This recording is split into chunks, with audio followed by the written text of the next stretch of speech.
ጤና ይስጥልን እንደምንቆያችሁ የተከበራችሁ ተመልካቾች ከአማራ ሚዲያ ኮርፖሬሽን አዲስ አበባ ስቱዲዮ የሰዓቱን ዜናዎች ይዘን ቀርበናል። ዮሐና መኮንን ከመላይ ስቱዲዮና የስርጭት ባለሙያዎች ጋር የዕለቱን ዜናዎች ወደ እናንተ ያደረስኩ አብራችሁ ቆይታ አደርጋለሁ። አብራችሁ ነው። ሀገራዊ ምክክር ኮሚሽን ጥያቄዎች በሰላማዊ መንገድ የሚፈቱበት የሰላም አማራጭ መሆኑን ከመንግስት ጋር ስምምነት የፈጸሙ የአማራ ፋኖ ህዝባዊ ድርጅት ከፍተኛ አመራሮች ተናገሩ። አጀንዳውንም ለሀገራዊ ምክክር ኮሚሽን አስረክበዋል። የኢትዮጵያ ሀገራዊ ምክክር ኮሚሽን ታጥቀው ከሚንቀሳቀሱ አካላት አጀንዳ ለመቀበል አሁንም ዝግጁ መሆኑንም አስታውቋል። ለተመስገን ዳረጎት ዘገባ ሰለሞን አሰፌ። የኢትዮጵያ ሀገራዊ ምክክር ኮሚሽን ታጥቀው ሲንቀሳቀሱ ከነበሩና ከመንግስት ጋር ስምምነት ከፈጸሙ ታጣቂዎች ጋር አጀንዳ እያሰባሰበ ነው። ታጥቀው ሲንቀሳቀሱ የቆዩ ታጣቂዎች ከፍተኛ ኃላፊዎችም ሲያነሷቸው የነበሩ ጥያቄዎችን አሁንም ምላሽ ባለማግኘታቸው የሰላምን መንገድ በመምረጥ ሀገራዊ የምክክር ኮሚሽኑ ሰላማዊ የጥያቄ መፍቻ መንገድ መሆኑን አስታውሰዋል። የያዝናቸው ጥያቄዎች አማራ ህዝብ የመጥፋት አደጋ ጭምር ተጋርጦበታል። የወሰንና የማንነት ጥያቄዎች አሉ። የህገ መንግስት ጥያቄ አለን። ህገ መንግስቱ ከመሰረቱ ጀምሮ በአማራ ውክልና ጭምር እንደን ያለ አይደለም። መሰረታዊ የሆኑ አገርን ሊበትን የሚችሉ አንቀጾች ጭምር ያሉት ስለሆነ መሻሻል አለበት ሚሉና የመሳሰሉት የመልማት የመሰረተ ልማት እና ሌሎች ጥያቄዎችን ይዘን ነው ወደ ጫካ የወጣ ነው። እነዚህን ጥያቄዎች ሰፋ አድርገን ወደ 17 የሚሆኑ የተቆጠሩ ጥያቄዎችን እንግዲህ ለሀገራዊ ምክክር ኮሚሽኑ ዛሬ አስረክበናል ማለት ነው። አጠቃላይ ሀገራዊ የሆኑ ጥያቄዎች ስላሉና ሀገራዊ የሆኑ አጀንዳዎች ስላሉ እነዚህ አጀንዳዎች ተመልሰው አይደለም ያው በድርድር ወደዚህ የመጣ ነው፣ ወደ ሰላሙ የመጣ ነው። ግን ደግሞ ፕላትፎርሙን ቀየረ በመሳሪያ ከሚሆን በንግግር በውይይት መፈታት አለባቸው ብለን ያመንባቸውን ነገሮች ወደ ምክክር ኮሚሽኑ ይዘን መጥተናል ማለት ነው። ከመንግስት ጋር ባደረግነው ንግግር ከክልል የሚሆን ከፌዴራል መንግስት ጋር ያቀረብናቸው ጥያቄዎች አሉ። ወደ ኮሚሽኑ የሚያስገባናቸው ጥያቄዎች አሉ። እነዚህ ጥያቄዎች ይመለሳሉ ብዬ አምናለሁ። በትጥቅ ትግሉ ላይ የሚገኙ ወገኖችም የሰላምን አማራጭ ሊከተሉ እንደሚገባ ገልጸዋል። አሁን ባለው ሁኔታ የሚያዋጣ ነገርም አይደለም። የአማራ ህዝብም ምን ችግር እንደደረሰበት በዚህ 3 አመትም አይተናል። አጠቃላይ በዚህ 7 አመት ውስጥ ከጦርነት ተለይቶ ያቅም ህዝቡ በሁሉም ነገር ደቋል። በልማቱም በሁሉም በትምህርት የለም። ስለዚህ ልማት የለም። ይህንን ስቃይ የህዝቡን የምናነሳበት እኛው ራሳችን ስለሆን ሰላማዊ መንገድ መርጠን አሁንም የአማራን ጥያቄም ሆነ የሀገራችንን ጥያቄ ሰላማዊ በሆነ መንገድ ማስከድ ያለብን የሚል እምነት የመታገያ ሜዳውን ቀይረን በዚህ በምክክር ኮሚሽን ኔክስት ደግሞ በፓርላማም ጭምር የምንታገልባቸው ጥያቄዎች አጀንዳዎች አሉ። ስለዚህ በዚያ መንገድ የሚመለስ ይሆናል። ከባዱ ነገር ሀገር መገንባት ስርዓት መገንባት ነው። እኛ ደግሞ ትግሉንም ስንጀምረው የተረጋጋ ስርዓት ለመገንባት እና ጥያቄዎቻችን ለመመለስ ነው እንጂ አፍርሰን ወና ለመቅረት አይደለም። ከዚህ አንጻር ምን መክረው ምርጫችን ትክክል እስከሆነ ድረስ ይሄ ሂደት እንዲሳካ ነው። የኛ ብቻ መፍትሄ ያለው ለሀገር አንልም። የጎላ አስተዋጽኦ እንዳለው ግን እርግጠኞች ነን፣ እያየነውም ስለሆነ ማለት ነው። የኢትዮጵያ ሀገራዊ ምክክር ኮሚሽን ኮሚሽነር ፕሮፌሰር መስፍን አርአያ ባለፉት 50 ዓመታት በኢትዮጵያ የተካሄዱ የእርስ በርስ ጦርነቶች ለኢትዮጵያውያን እልቂት ምክንያት እንደነበሩ አንስተው በዚህም ኢትዮጵያውያን እናቶች መርዶና ሀዘን ሲያስተናግዱ መኖራቸውን አስታውቀዋል። ይህንን ለቅሶና የእናቶችን ሀዘን ማስቆም የምንችለው ችግሮችን በምክክር መፍታት ስንችል ነው ብለዋል። የሀገራዊ ምክክር ኮሚሽንም በትጥቅ ትግል ሲንቀሳቀሱ ከቆዩ ወገኖች መረጃዎችን እያሰባሰበ መሆኑን አንስተዋል። ዋናው አዋጁ የሚለው ምንድነው? ሁሉንም አካታችና አሳታፊ የሆነ ሀገራዊ ምክክር አድርጉ ብሎ ነው እኛን የሚያዘው። ስለዚህ ሁሉም ሲባል በተቻለ መጠን ፈቃደኛ የሆነ ተሳታፊ ወይም ታጣቂም ቢሆን ፖለቲካ ፓርቲ አባልም ቢሆን ወደዚህ ወደ ሀገራዊ ምክክሩ መምጣት አለበት ብለን እናምናለን። ይህንኑ ጥያቄ ተመሳሳይ ጥያቄ ለትግራይ ወንድሞቻችንና እህቶቻችንም ሰጥተናል እና በአሁኑ ሰዓት በትግራይ ያሉ ወንድሞቻችንና እህቶቻችንም ወደዚህ ወደ ሀገራዊ ምክክር በተመሳሳይ አካሄድ ጥያቄዎቻቸውን አጀንዳዎቻቸውን እንዲያቀርቡ በቀጣዮቹ ቀናት ይህንኑ ተመሳሳይ ሂደት እናመቻቻለን ብዬ ተስፋ አደርጋለሁ። የትጥቅ ትግል ሲያካሂዱ የነበሩና ከመንግስት ጋር ስምምነት የፈጸሙ ታጣቂዎች አጀንዳዎቻቸውን ለሀገራዊ ምክክር ኮሚሽን አስረክበዋል። የወርቅ ምርትን ለማሳደግ በተከናወነ የተቀናጀ ስራ አመርቂ ውጤት መገኘቱን የማዕድን ሚኒስትሩ ኢንጂነር ሀብታሙ ተገኝ ተናገሩ። ዓለም አቀፍ የሲያናይድ ማኔጅመንት ጉባኤ ለመጀመሪያ ጊዜ በአዲስ አበባ እየተካሄደ ነው። በዚህ ጉዳይ ላይ ለበለጠ መረጃ ሊያደርሰን ባልደረባችን ሰለሞን አሰፌ እዚህ ስቱዲዮ ይገኛል። ሰለሞን እንደምን ዋልክ? አጠቃላይ ጉባኤው ምን ይመስል እንደነበር አጠር ያለ መረጃ ለተመልካቾች አድርስልን። አመሰግናለሁኝ ዮሐና። እንደምን ቆያችሁ ተመልካቾች። እንግዲህ ዛሬ የሚድሮክ ኢንቨስትመንት ግሩፕ በሲያና ትራንስፖርትና ሲያድ አጠቃቀም አጠቃላይ ለመጀመሪያ ጊዜ በኢትዮጵያ የተካሄደ ጉባኤ ተከናውኗል። እንግዲህ ሚድሮክ ኢንቨስትመንት ግሩፕ በተለይ በሲያናይድ አጠቃቀም ዙሪያ ነው የ12 ሀገራትን የማዕድን ዘርፍ ተወካዮችና የኢትዮጵያ የማዕድን ዘርፍ ተዋናዮች በተገኙበት ዓለም አቀፍ የሆነ የሲያናይድ ማኔጅመንት ጉባኤ ለመጀመሪያ ጊዜ በአዲስ አበባ ተካሂዷል። እንግዲህ በዚህ ዛሬ በሸራተን አዲስ ሆቴል በተካሄደው በዚህ ጉባኤ ላይ የዓለም አቀፍ የሲያናይድ ማኔጅመንት ፕሬዝዳንት ፖል በትማንና የሚድሮክ ኢንቨስትመንት ግሩፕ ቺፍ ኦፊሰር የሆኑት አቶ አበበ ተክሉ ተገኝተዋል። እንግዲህ ይህ ጉባኤ ሲካሄድ በተለይም ደግሞ እንደ ሀገር በማዕድኑ ዘርፍ ለሚሰራው ስራ ትልቅ አበርክቶ እንዳለው ነው የተመላከተው። ኢትዮጵያ እነዚህን ከ12 በላይ የዓለም ሀገራት የተሳተፉበትን ጉባኤ ለመጀመሪያ ጊዜ ስታከናውን በተለይም ደግሞ ሚድሮክ ኢንቨስትመንት ግሩፕ ቀደም ሲል የተጠቀማቸው የአሰራር ስርዓቶች ናቸው ለሽልማት ያበቁት። ያን ተከትሎ ነው ጉባኤው እዚህ አዲስ አበባ ላይ ለተከታታይ 2 ቀናት የሚቀጥለው ነገን ጨምሮ እንግዲህ በዚህ በጉባኤ ላይ የተገኙት የማዕድን ሚኒስትሩ ኢንጂነር ሀብታሙ ተገኝ ምንድነው ያሉት? በተለይም የተፈጥሮ ስርዓትን በመጠበቅ ማህበረሰቡን ጤንነት በማስጠበቅ ነው የማዕድን የማውጣት የማዕድን ልማት እድገቱ የአካባቢ ጥበቃ ስራን ባከበረ መልኩና ነዋሪው ተጠቃሚነታቸው በተረጋገጠበት መልኩ ነው ስራዎች እየተሰሩ ያሉት። እንደ ሀገርም ደግሞ የማዕድን ዘርፉን ውጤታማ ለማድረግ በርካታ ስራዎች እየተሰሩ ነው። በተለይም ወርቅ የማውጣት ስራው ውጤታማ ነበረ። ያንን ደግሞ አጠናክሮ መቀጠል ያስፈልጋል። ሚድሮክ ኃላፊነቱ የተወሰነ የግል ማህበር የሲያናይድ ኬሚካል ምርትን በመጠቀም በተለይ በትራንስፖርት በቅንጅት በመስራቱ እንዲህ አይነት ውጤቶች ተገኝተዋል። ሌሎች ከሚድሮክ መማር አለባቸው። ኢትዮጵያ ለያዘችው የእድገትና የስኬት ጉዞ በርካታ የግል ዘርፉን የሚያንቀሳቅሱ ሌሎች ኩባንያዎችን በጥምረት መሰራት አለበት። እንደዚህ አይነት ዓለም አቀፍ ጉባኤዎች እንደዚህ አይነት ክንውኖች ለኢትዮጵያ ስኬቶች ናቸው፣ ለኢትዮጵያ የተስፋ ብርሃን የሚፈነጥቁ ናቸው ነው ያሉት። የማዕድን ሚኒስቴርም የግል ድርጅቶችን በማበረታታት ዓለም አቀፍ እውቅናን ዓለም አቀፍ ተቀባይነትን በማስፈጸም ረገድ በርካታ ስራዎችን እየሰራ ነው። እንግዲህ ይህ እየተካሄደ ያለው ጉባኤም ነገን ጨምሮ የሚቀጥል ይሆናል። የኢትዮጵያን የማዕድን ዘርፍ በማጠናከር ረገድም አይነተኛ ሚና እንዳለው ይጠበቃል። የማዕድን ዘርፉን ለማነቃነቅ ከፍ ለማድረግም መሰረት ይጥላል የሚል ሀሳብ ነው የተነሳው። እንዳጠቃላይ ግን በቦታው ተገኝተን መድረኩን ለመታዘብ ችለናል። በተለይ ዓለም አቀፍ ተሞክሮዎች የሚወሰዱበት እንደነበር ለማረጋገጥ ተችሏል የሚል አጠቃላይ መረጃ ነው ያለኝ። አመሰግናለሁ። ሰለሞን ስቱዲዮ ተገኝተን ላደረስከን መረጃ ከልብ እናመሰግናለን። መልካም ጊዜ ይሁንልን። አመሰግናለሁ። ቀጥለናል ተመልካቾች፣ ወደ ሌሎች ዜናዎች እናልፋለን። ጥራት ያለው የወተትና የማር ምርትን ለገበያ በማቅረብ በአጭር ጊዜ ውስጥ ተጠቃሚ መሆናቸውን በምስራቅ ጉራጌ ዞን በዘርፉ ተደራጅተው ወደ ስራ የገቡ ማህበራት ገለጹ። ዞኑ የሌማት ትሩፋት ስራን በተግባር በስራ እድል ፈጠራና በግብርናው ዘርፍ ውጤታማ ስራዎች በመስራት የአካባቢውን ነዋሪዎች ተጠቃሚ ማድረጉን ገልጸዋል። በተለይም ሰለሞን ተጨማሪውን ይዛለች። በማዕከላዊ ኢትዮጵያ ክልል ምስራቅ ጉራጌ ዞን ባለፉት 4 ዓመታት እየተተገበረ በሚገኘው የሌማት ትሩፋት ስራ በኢንተርፕራይዝ ተደራጅተው ወደ ስራ ከገቡ ማህበራት መካከል በመስቃን ወረዳ የሚገኙት ቀሽትን ማነብና እድገት የወተት መንደር ይገኙበታል። ማህበራቱ በስራቸው በመቶዎች የሚቆጠሩ አባላትን ይዘው በትንሽ ካፒታል ወደ ስራ ቢገቡም በአጭር ጊዜ ውስጥ ትርፋማ በመሆን ተጠቃሚ መሆናቸውን ይናገራሉ። የተመሰረተው 2017 ነው። ስራ ስንጀምር 20 ቀፎ ላይ ነበር ስራ የጀመርነው። አሁን ወደ 1000 ዘመናዊ ቀፈዋለን። ምርታችን እስካሁን 5000 ኪሎ ግራም ማር አምርተናል። አሁን እስካሁን አልቆረጥንም። አሁን በዚህኛው ዙር ስንቆርጥ ሌላ 5000 ይኖረናል ብለን እናስባለን። መነሻችን እንግዲህ ካፒታላችን በጣም ትንሽ ነበረ። አሁን እዚህ ቤት የምታዩት ከ2 የሀበሻ ከብቶች መነሻ ተደርጎ ነው። ወይፈኑ ደግሞ 31 አካባቢ አለ። ከ1500 ሊትር በላይ የሚመርት ምርት በቀን እናወጣለን ማለት ነው። ህይወታችንም በዚህ ነው እየመራን ያለ ነው። ተጠቃሚም ሆነናል። ቤተሰቡ ልጆች እያስተማርንበት ነው፣ ቤተሰቡ እየመራንበት ነው።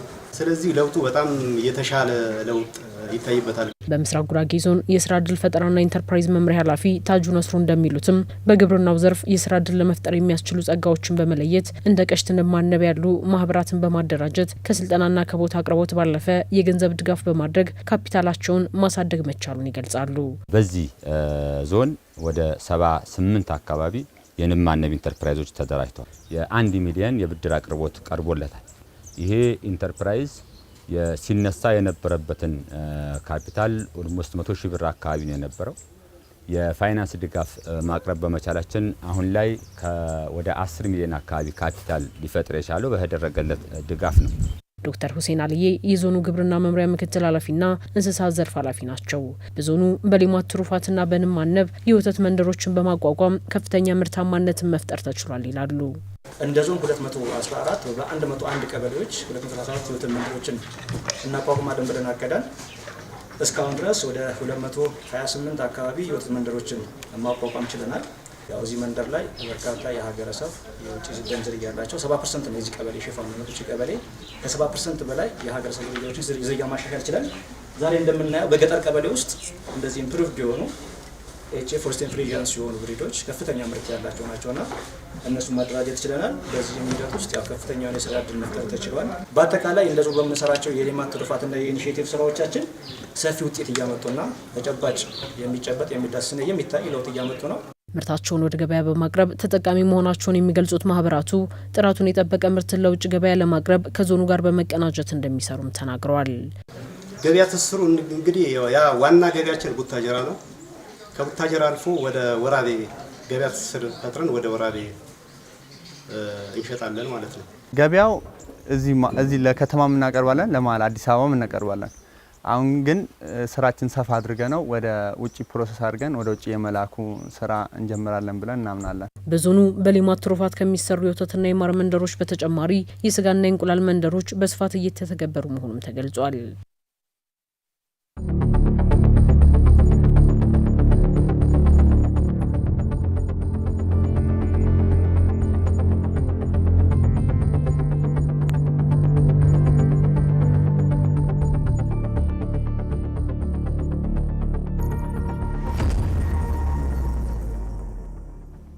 ዜናዎቻችን ቀጥለዋል ተመልካቾች። አሁን ደግሞ ወደ ሉላ ኢትዮጵያ ዘገባችን እናልፋለን። የተባበሩት አረብ ኤምሬቶችና ኢትዮጵያ የፈጠሩት ትብብር በአፍሪካ ቀንድ ተጨባጭ የጂኦፖለቲካ ለውጥ እንዳመጣ ጥናቶች አመላከቱ። የሁለቱ ሀገራት ስትራቴጂካዊ ትብብር ከቀጠናዊ ሁኔታ ባለፈ ዓለም አቀፋዊ ቅርጽ አለው ተብሏል። አንዱ አለምናን በዝርዝር ተመልክቶታል።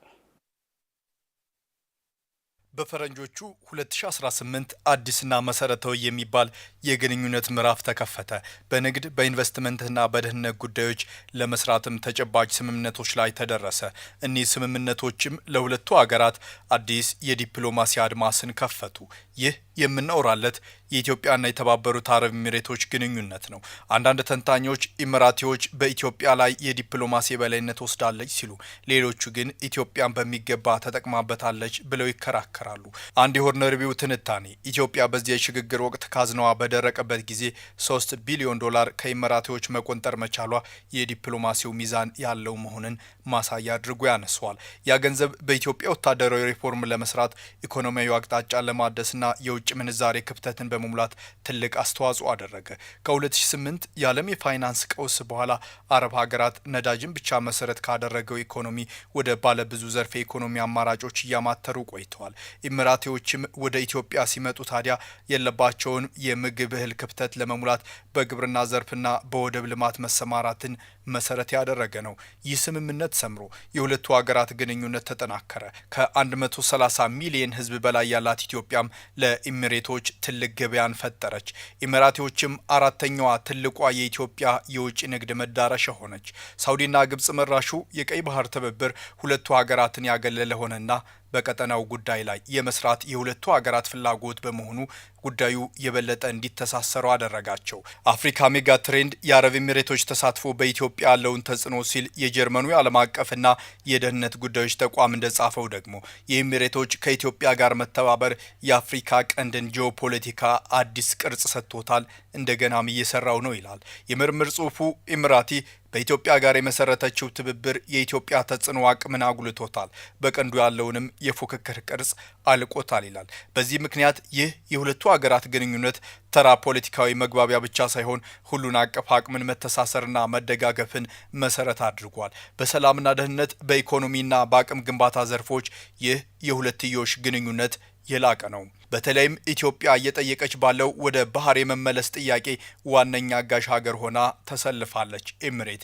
ይህ ደግሞ ከፖለቲካዊ ትብብሮች ባለፈ በወደብ አልሚ ድርጅቷ ዲፕ ወርልድ በኩል ጭምር የተደገፈ ሆኗል ነው የተባለው። ኢትዮጵያ በበኩሏ በተለይም ካላት ርካሽ የሰው ኃይልና ሰፊ የእርሻ መሬት አንጻር ለኤምሬቶች ሰፊ ኢንቨስትመንት ሁኔታን በሀገሯ አመቻችታለች። የቀይ ባህር ትብብር ሲሉ ግብጽና ሳዑዲ አረቢያ የመሰረቱት ትብብር ደግሞ አዲስ አበባንም ሆነ አቡዳቢን በማግለሉ ሀገራቱ ጠንካራ ትብብር እንዲፈጥሩ ከማድረግ ባለፈ ኢሚራቲ በቀይ ባህር ዳርቻ ተሳትፏን ለማጉላት በማሰብ በጠረፉ ዙሪያ ያለመቆጠብ ከፍተኛ ኢንቨስትመንት እንድታፈስ አስችሏታል።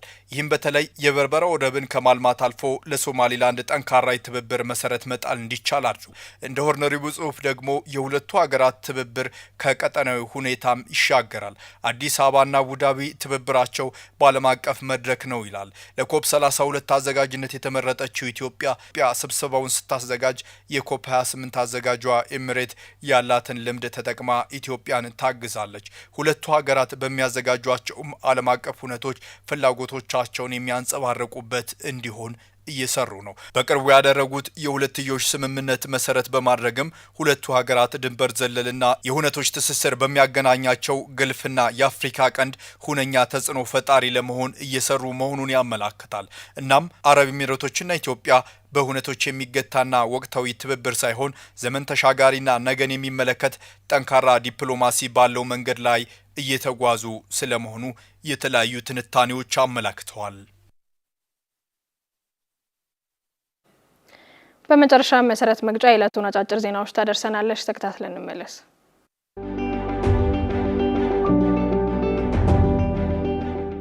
ኢትዮጵያ በ39ኛው የአፍሪካ ህብረት የመሪዎች ጉባኤ ብሔራዊ ጥቅሞቿን በሚያስጠብቁ ጉዳዮች ላይ በንቃት ለመሳተፍ ዝግጅት ማድረጓን የውጭ ጉዳይ ሚኒስቴር ቃል አቀባይ አምባሳደር ነቢያት ጌታቸው ተናገሩ። አምባሳደር ነቢያት ጌታቸው 39ኛውን የአፍሪካ ህብረት የመሪዎች ጉባኤና የአፍሪካ ጣሊያን ፎረምን በተመለከተ ለመገናኛ ብዙሃን መግለጫ ሰጥተዋል። 39ኛውን የአፍሪካ ህብረት የመሪዎች ጉባኤ የካቲት 7ና 8 ቀን 2018 ዓ.ም ከዚህ ቀደም ብሎ ደግሞ 48ኛው የአፍሪካ ህብረት የስራ አስፈጻሚ ምክር ቤት የካቲት 4ና 5 ቀን 2018 ይካሄዳል። የዘንድሮ ጉባኤ ዘላቂ የውሃ አቅርቦትና ደህንነቱ የተጠበቀ የንጽህና አጠባበቅ ስርዓቶችን ማረጋገጥ ለአጀንዳ 2063 ግቦች ስኬታማነት በሚል መሪ ሀሳብ ይካሄዳል። የውጭ ጉዳይ ሚኒስቴር ቃል አቀባይ አምባሳደር ነቢያት ጌታቸው በመግለጫቸው ኢትዮጵያ ጉባኤውን ስኬታማ ሆኖ እንዲጠናቀቅ ዝግጅቷን አጠናቃለች ብለዋል። ኢትዮጵያ በ39ኛው የአፍሪካ ህብረት የመሪዎች ጉባኤ ብሔራዊ ጥቅሞቿን በሚያስጠብቁ ጉዳዮች ላይ በንቃት ለመሳተፍ ዝግጅት ማድረጓንም ገልጸዋል። የተለያዩ ተቋማት ቀልጣፋና እንግዶችን የሚመጥን አገልግሎት ለመስጠት አስፈላጊውን ዝግጅት ማድረጋቸውን ገልጸዋል። ዘገባው የኢትዮጵያ ዜና አገልግሎት ነው።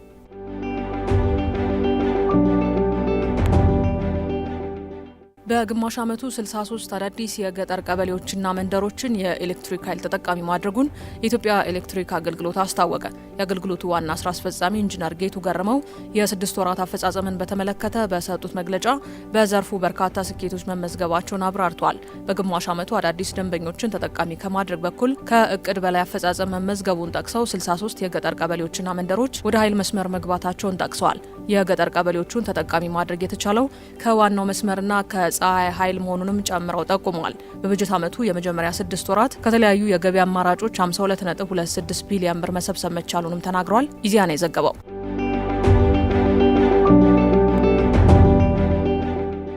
22ኛው የአፍሪካ ፋይንግ ኦፊስ ኮንፈረንስና ኤግዚቢሽን በአዲስ አበባ እየተካሄደ ነው። በኤግዚቢሽኑ ላይ ከአፍሪካ የተውጣጡ ከ2000 በላይ የቡና አምራቾች፣ ላኪዎች፣ ነጋዴዎች፣ ገዢዎች እንዲሁም ዓለም አቀፍ ተቋማት በመሳተፍ ላይ ይገኛሉ። የኢትዮጵያ ቡናና ሻይ ባለስልጣን ምክትል ስራ አስፈጻሚ ሻፊ ኡመር መንግስት የቡና ምርታማነትን ለማረጋገጥና ከዘርፉ የሚገኘውን ገቢ ለማሳደግ ውጤታማ የሪፎርም ስራዎችን ማከናወኑን በመድረኩ ገልጸዋል።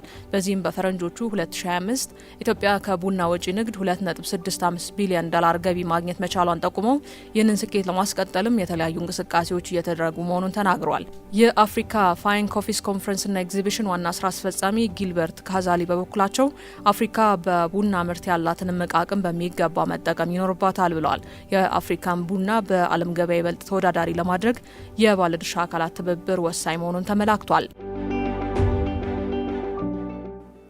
ተመልካቾች ከአማራ ሚዲያ ኮርፖሬሽን አዲስ አበባ ስቱዲዮ ለዕለቱ ያዝናቸው ዜናዎች በዚሁ ተጠናቀዋል። ስለተከታተላችሁን ምስጋናችን ከልብ ነው። በያላችሁበት መልካም ጊዜ ይሁንላችሁ።